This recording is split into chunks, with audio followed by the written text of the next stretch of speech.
여러분 안녕하십니까, 진성호입니다. 이재명 더불어민주당 대표의 구속영장. 자, 검찰이 법원에 청구한 이 구속영장에는 다른 영장 청구서에서는 잘 보이지 않는 표현이 등장합니다. 바로 형량입니다. 자, 검찰은 이 구속영장 청구서에서 이재명 대표의 범죄 혐의를 나열한 뒤 최소 11년형 이상 그리고 무기징역까지 가능하다고 적시했습니다. 다른 영장에서 이렇게 형량까지 쓰는 경우는 드뭅니다. 왜 그렇게 콕 찍어서 썼을까요? 자, 지금 검찰은 이원석 검찰총장까지 이례적으로 입장문을 발표할 만큼 제1야당의 대표에 대한 구속영장이라서 예우를 갖춘 것으로 볼 수도 있고 국민들에게 여론을 환기시킨 것으로 볼 수 있습니다. 이처럼 이재명의 혐의, 정말 배임, 뇌물 형량, 뇌물 액수가 어마어마합니다. 수천억 배임에 100억이 넘는 뇌물죄 혐의. 자, 그래서일까요? 지금 이재명 대표 측은 상당히 격앙된 반응을 보이고 있습니다. 이재명 대표 본인 입으로 지금 윤석열 대통령과 대통령실까지 공개적으로 비난하고 있습니다. 이런 가운데 이재명의 오른팔로 불리는 정진상 전 당대표 정무조정실장이 검찰 조사를 받은 뒤 변호인단을 통해서 입장문을 하나 발표했습니다. 검찰이 회유 협박했다, 이런 주장인데요.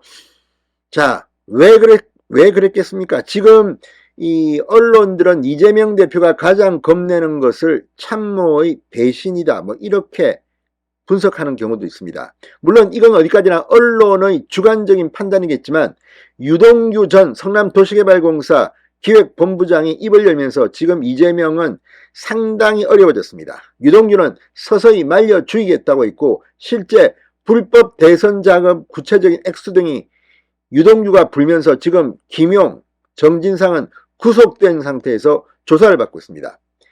그래서인지 정진상의 이 입장문은 검찰을 공격하고 반결하는 것으로도 보일 수 있지만 또 어떻게 생각하면 이게 사실일까?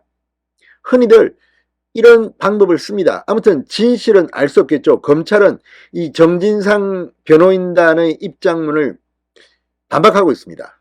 자, 지금 어떤 일이 벌어졌을까요? 이 정진상 측이 밝힌 입장문을 보면 상당히 정진상은 겁이 날지도 모릅니다. 뭐라고 했을까요? 진성호의 융단 폭격 시작합니다. 이재명 대표를 융단 폭격합니다. 방송에 앞서 아직 진성호 방송에 구독자가 아니신 분은 붉은색 구독 버튼 눌러주십시오. 더 좋은 방송으로 보답하겠습니다. 자, 검찰은 이재명 대표 이 구속영장 청구서에서 적용한 범죄 액수, 법원의 기준까지 제시했습니다. 그리고 형량을 적시했습니다. 자, 대장동 사업에서 4,900억대의 배임은 법원의 양형 기준에 따라 징역 7년에서 11년에 해당한다고 적었습니다.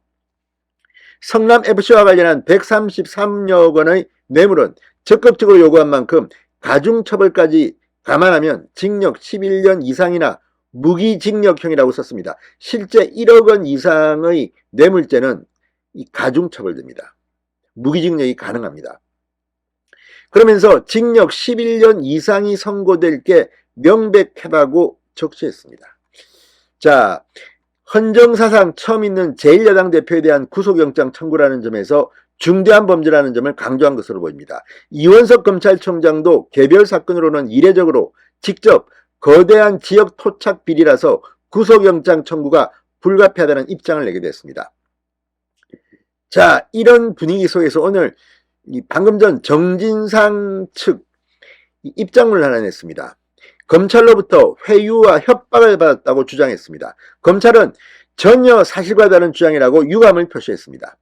물증이라도 있는지 모르겠습니다. 아무튼 이 정진상 측 변호인단은 오늘 입장문을 내고 면담 형식의 부적절한 조사와 회유, 변호인과의 이간질, 협박 등 헌법상 보장된 형사 변론권 침해 행위에 대해 강력하게 규탄한다고 주장했습니다.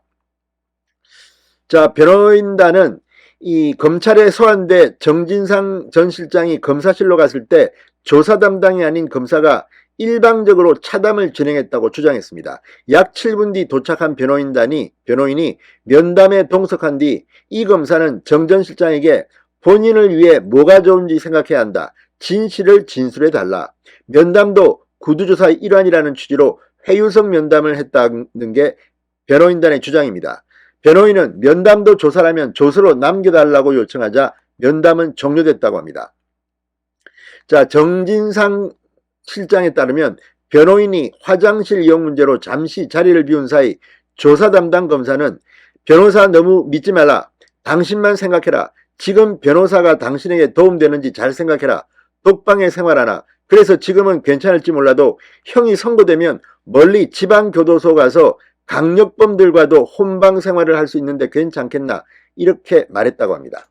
이걸 회유 협박이라고 지금 변호인들이 입장문을 낸 겁니다. 자, 변호인단은 반헌법적 위법 수사다. 정진상 전 실장과 변호인은 이와 같은 검찰의 위법 수사가 반복된다면 그대로 좌시하지 않고 법에 따라 보장된 모든 조치를 취할 것임을 경고한다고 말했습니다. 취하십시오. 조치를 법적으로. 법대로 하면 됩니다. 검찰 관계자는 면담은 정진상 전 실장 등의 동의 상태로 진행되다가 중단됐다. 회유 협박한 사실이 전혀 없었다고 반박했습니다. 모든 정상적인 수사 절차의 악의적인 프레임으로 일관해 유감이다. 구체적인 내용까지 밝힐 수 없으나 조사에 해당 내용이 정리되어 있다고도 말했습니다. 자, 지금 변호인단이 지금 이렇게 말하는 것, 어쩌면 뭐 정진상의 자기 방어일 수도 있지만 여론에 검찰이 너무하다 이런 프레임을 씌우려는 악의적 시도로 볼 수도 있습니다. 아무튼 점점 더 이재명 대표 힘들어질 것 같습니다. 진성호의 융단 폭격이었습니다. 여러분 감사합니다.